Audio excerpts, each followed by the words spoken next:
Vous vous êtes constitué un patrimoine, vous avez peut-être reçu un héritage, vous avez peut-être vendu un actif immobilier. Alors vous vous interrogez sur la meilleure manière de pouvoir gérer le produit de la cession. L'ingénierie patrimoniale est là pour répondre à ces besoins. C'est quoi l'ingénierie patrimoniale? C'est l'univers juridique au sein duquel les investissements vont pouvoir se réaliser, ce qui berçait le patrimoine passé. L'environnement fiscal, bien évidemment, nous sommes en France et la dominante fiscale est importante. Vous avez l'impôt sur le revenu, vous avez l'IFI et vous avez les droits de mutation à titre gratuit, les droits de succession, les droits de donation. Ces mix de ces trois problématiques fiscales associées à la problématique juridique, eh bien, forment la base de ce que nous appelons l'ingénierie patrimoniale et qui vise aussi à aller définir l'univers au sein duquel le produit de la cession que vous avez réalisé va pouvoir être investi. Comment nous mixons ces éléments? La première des choses, c'est de vous connaître. Qui êtes-vous? Quel est votre régime matrimonial? Quel est votre environnement familial? Avez-vous des enfants? Êtes-vous marié? Êtes-vous pacsé? Êtes-vous en concubinage? Êtes-vous seul? Ces questions sont importantes pour essayer de définir le cadre au sein duquel l'environnement familial pourra être défini. Le deuxième bloc, c'est aussi de connaître vos objectifs. Que souhaitez-vous faire? Vous avez vendu votre actif? Vous voulez être à la retraite, vous avez relancé une activité. Nous définissons ces objectifs et puis nous avons des pistes, des axes de réflexion. Alors, au sein de mon groupe, on note ces éléments par des notes d'opportunité. Où est-ce que nous pouvons aller? Et une fois qu'on a défini ces éléments, on les check ensemble, on les valide et on commence à travailler pour réussir à trouver des solutions concrètes adaptées à votre situation personnelle en fonction de vos objectifs, de votre appétence au risque, de l'environnement patrimonial que vous avez constitué et dans lequel vous baignez, et puis aussi bien évidemment vos souhaits. Restons focus sur vos souhaits. Nous sommes là pour essayer de contribuer à réaliser vos souhaits dans le cadre fiscal, juridique et financier. Dans cette vidéo, je vais vous expliquer quelles sont les étapes nécessaires à la structuration de votre patrimoine, à la gestion de votre patrimoine. La première des étapes, c'est ce que nous appelons l'analyse patrimoniale.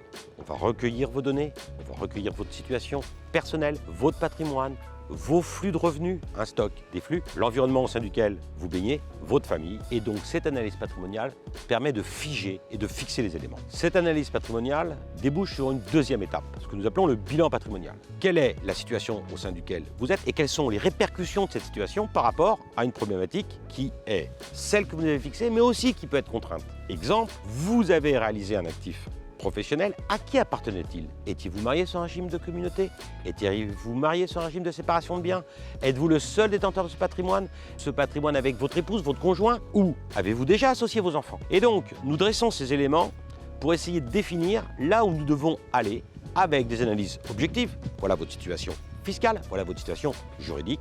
Et nous allons, à l'aide de ce bilan patrimonial, qui n'est que cette deuxième étape, vers la troisième, qui est l'analyse de situation, les axes de réflexion, les pistes de réflexion qui vont nous permettre de matérialiser à l'aide de l'ingénierie les souhaits que sont les vôtres. Le bilan patrimonial est réalisé, des axes de réflexion sont définis, et là, le travail commence. Il faut mettre en place ce plan d'action. Exemple très simple, vous souhaitez réaliser votre actif professionnel et vous voulez y associer vos enfants car vous êtes à un âge où vous pouvez envisager de commencer à amorcer la transmission. Vous savez, il y a des abattements qui existent tous les 15 ans, 100 000 € par parent et par donateur. Est-il envisageable de transmettre une partie des titres de votre société à vos enfants? Peut-être est-il envisageable de leur donner en pleine propriété ou en nue propriété. Et la réserve d'usufruit que vous avez fait ne supportera pas l'impôt au moment de la transmission et ne supportera jamais l'impôt au jour de la réunion d'usufruit à nue propriété, l'événement malheureux que sera votre décès. Donc nous organisons ces éléments pour essayer de se projeter et d'essayer de voir quelles sont les incidences fiscales et juridiques par rapport à vos souhaits. Vous avez réalisé votre actif professionnel, vous avez recalé la valeur fiscale des titres parce que vous avez fait une donation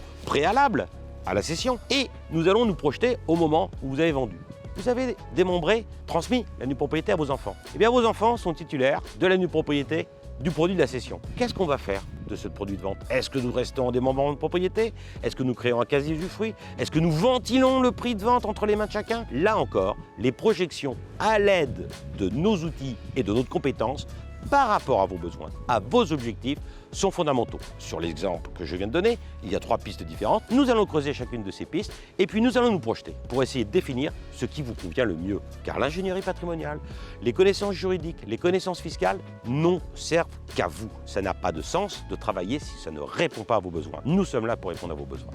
Voilà déjà 30 ans que je travaille dans l'univers de la gestion privée et j'ai voulu créer avec mes associés La Place. Et au sein de La Place, une entité dédiée, Maison La Place. La Place et Maison La Place appartiennent au groupe Cristal, dont je suis le directeur général délégué. Et Maison Laplace est l'entité de Family Office, mais aussi la marque de l'ingénierie patrimoniale, de l'ingénierie fiscale et de la gestion privée du groupe.